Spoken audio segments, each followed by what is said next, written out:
தரமாக 2 ஊக்கு ஆயிடுச்சு. நம்ம பார்த்தா தேர்த்து நினைக்கிறேன்.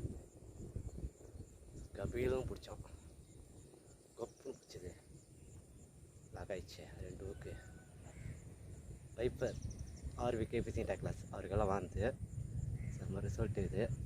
எனக்கு உங்களுக்கும் ரிசல்ட் தரமாக தரும், வாங்கி ட்ரை பண்ணி பாருங்கள். ஃபஸ்ட்டு மீன் மழை பெய்யுது, அதனால் மழை விட்டப்போ தான் ட்ரை பண்ணேன். கபான்னு வச்சான்.